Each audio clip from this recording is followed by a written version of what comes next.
Good morning बच्चों। हम कक्षा 8वीं का पार्ट 1 पढ़ रहे हैं, भारत में ब्रिटिश सत्ता की स्थापना और विस्तार। हमने आधा पार्ट पढ़ चुके हैं। अब हम पढ़ेंगे भारत में कंपनी के व्यापार का विस्तार।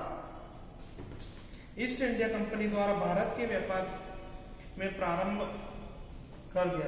में व्यापार प्रारंभ कर दिया, मगर भारत में कंपनी को कोठी व्यापार बस्ती स्थापित करने में सफलता नहीं मिल रही थी। जहांगीर ने 1613 ईस्वी में कंपनी को सूरत में कोठी स्थापित करने की आज्ञा प्रदान कर दी। इसके बाद कंपनी ने सर टॉमस रो को इंग्लैंड के राजा जेम्स प्रथम के दूत के रूप में मुगल दरबार में भेजा।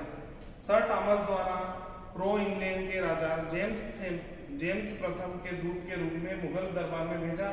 सर टॉमस रो ने 1615 ईस्वी से 1619 ईस्वी तक मुगल दरबार में रहा। उसके बाद जहांगीर ने मुगल साम्राज्य के विभिन्न भागों में व्यापारिक कोठियां स्थापित करने की अनुज्ञा प्राप्त कर ली। शीघ्र ईस्ट इंडिया कंपनी ने सूरत, आगरा, अहमदाबाद और भड़ोच में व्यापारिक कोठियां स्थापित कर ली। धीरे धीरे वे अपने विस्तार को बढ़ाते गए और सूरत, आगरा, अहमदाबाद और भड़ोच में व्यापारिक कोठियां स्थापित कर ली। 1668 ईस्वी में इंग्लैंड के सम्राट चार्ल्स द्वितीय का विवाह पुर्तगाल की राजकुमारी कैथरीना के साथ हुआ। विवाह में दहेज के रूप में उन्हें मुंबई को दिया गया। 10 पाउंड वार्षिक लागत पर मुंबई ईस्ट इंडिया कंपनी को दे दिया गया। 1687 ईस्वी में कंपनी द्वारा सूरत के स्थान पर मुंबई को भी पश्चिमी तट की कोठियों का मुख्यालय बना लिया, जहां पर इनका व्यापार स्थापित होने लगा। भारत के पूर्वी तट पर भी कंपनी द्वारा मछलीपट्टनम, मद्रास, चेन्नई, बंगाल, हरपुर, बालासोर, हुगली, पटना और कासिम बाजार में कोठियां स्थापित कर ली। भारत के पश्चिमी एवं पूर्वी भागों में कंपनी के व्यापार में आशाजनक वृद्धि होने लगी। कंपनी द्वारा मुंबई, मद्रास तथा कलकत्ता के किले बनवा लिए गए और वहां पर्याप्त सुरक्षा प्रबंध किए गए। सुरक्षा के पूरे प्रबंध को कर लिया गया। उसके बाद 1717 ईस्वी में ईस्ट इंडिया कंपनी द्वारा मुगल साम्राज्य फर्रुखसियत से अनेक महत्वपूर्ण व्यापारिक सुविधाएं प्राप्त कर ली। जॉन सरमन एवं विलियम हेल्टन सम्राट से मिले। मुगल सम्राट गंभीर रोग से पीड़ित थे। विलियम हेलमेट की सहायता से सम्राट रोग मुक्त हो गए। प्रसन्न होकर सम्राट ने कंपनी को 3 फरमानों द्वारा अनेक सुविधा प्रदान कर दी। 3000 रुपए वार्षिक के बदले कंपनी को बंगाल में बिना किसी कर के व्यापार करने की अधिकार मिल गया। उनको व्यापार करने के लिए कोई कर टैक्स चुकाने की आवश्यकता नहीं थी। कंपनी को कलकत्ता के आसपास के क्षेत्रों को किराए पर लेने की अनुमति मिल गई। हैदराबाद प्रांत में कंपनी की सभी देनदारी समाप्त कर दी गई। कंपनी द्वारा मुंबई पर टंकी सिक्कों का समस्त मुगल साम्राज्य में प्रचलन हो गया। इस प्रकार भारत में कंपनी के व्यापार एवं प्रभुत्व का व्यापार वृद्धि होने लगे। धीरे धीरे इन लोगों ने सभी जगह पे अपना स्थान बना लिया और अपने व्यापार को बढ़ाते गए और अपना व्यापार का विस्तार करते गए। आंग्ल फ्रांसीसी प्रतिस्पर्धा और कर्नाटक युद्ध। अब हम पढ़ रहे हैं आंग्ल फ्रांसीसी स्पर्धा और कर्नाटक युद्ध। आंग्ल फ्रांसीसी व्यापारिक प्रतिस्पर्धा शीघ्र ही युद्ध में परिवर्तित हो गई। पहले इनकी प्रतिस्पर्धा व्यापार में थी, अब इनकी प्रतिस्पर्धा युद्ध में परिवर्तित हो गई। दोनों के बीच लड़े गए युद्धों का अध्ययन करने के से पूर्व उनकी शक्ति और साधनों पर एक दृष्टि डालना उचित होगा। ब्रिटिश इंडिया कंपनी एवं गैर सरकारी संस्था थी।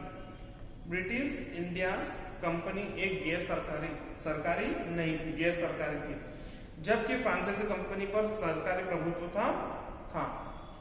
फ्रांसीसी कंपनी सरकार के अधीन थी। ईस्ट इंडिया कंपनी अपने व्यापार एवं शक्ति के विस्तार तथा निर्णय के लेने के लिए स्वतंत्र थी, जबकि फ्रांसीसी कंपनी समस्त निर्णयों के लिए फ्रांस की सरकार पर निर्भर थी। फ्रांसीसी कंपनी सरकार पर निर्भर थी क्योंकि वे सरकार के अधीन होकर कार्य कर रहे थे, और ईस्ट इंडिया कंपनी स्वतंत्र थी, जो अपना निर्णय लेने के लिए स्वतंत्र थी। ब्रिटिश कंपनी के अधिकारी और कर्मचारी पूर्णतः परिश्रम तथा लगन से कार्य करते थे, जबकि फ्रांसीसी कंपनियों के के बारे में ऐसा नहीं था। सरकारी संरक्षण के कारण फ्रांसीसी कंपनी में स्वाभाविक व्यापारिक गतिशीलता तथा कार्यशीलता का अभाव था, कमी को देखा गया था। ब्रिटिश कंपनी का व्यापार विस्तृत तथा उसका मुनाफा तथा शक्ति एवं साधन फ्रांसीसियों की तुलना में अधिक था। फ्रांसीसी कंपनी के पास मुनाफा भी कम था और शक्ति भी कम थी। ईस्ट इंडिया कंपनी बहुत मजबूती से काम करते जा रहे थे अपना। इस प्रकार दोनों के कार्य क्षेत्र पश्चिमी एवं पूर्वी भाग में थे। दोनों के स्वार्थ एक जैसे थे। अंततः पारस्परिक प्रतिस्पर्धा का परिणाम युद्ध ही हुआ। दोनों में युद्ध हुआ, कर्नाटक युद्ध और परिणाम। अभी हम पढ़े थे आंग्ल फ्रांसीसी प्रतिस्पर्धा और कर्नाटक युद्ध। अब हम पढ़ेंगे कर्नाटक युद्ध जो हुआ था अभी। अब इसमें इसका क्या परिणाम हुआ। अधिक मुनाफा अर्जित करने और राजनीतिक प्रभुसत्ता में वृद्धि के लिए ब्रिटिश ईस्ट इंडिया कंपनी और फ्रांसीसी कंपनी प्रयत्नशील थी। दोनों एक दूसरे को मात देने के लिए कम से कम मूल्य पर भारतीय माल क्रय करने का प्रयास करती थी। दोनों ही बाजार पर अपना प्रभुत्व स्थापित करना चाहते थे, अपना स्वामित्व स्थापित करना चाहते थे। दोनों अधिक बाजार तथा सुविधा प्राप्त करने के लिए भारतीय राज्यों के आंतरिक मामलों में हस्तक्षेप करने लगे।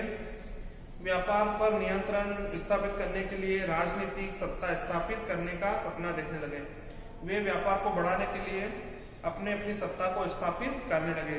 भारत में फ्रांसीसी कंपनी का प्रधान कार्यालय दक्षिण पूर्वी तट पर पांडिचेरी में था, जबकि ब्रिटिश कंपनी का प्रमुख केंद्र फोर्ट सेंट जॉर्ज मद्रास में था, जो पांडिचेरी से अधिक दूर नहीं था। दोनों कंपनियों की महत्वाकांक्षा में वृद्धि होती गई और परस्पर झड़प होने लगी। एक दूसरे को समाप्त करने की होड़ में दोनों के बीच भारत में 3 युद्ध हुए, जिन्हें इतिहास में कर्नाटक युद्ध के नाम से जाना जाता है।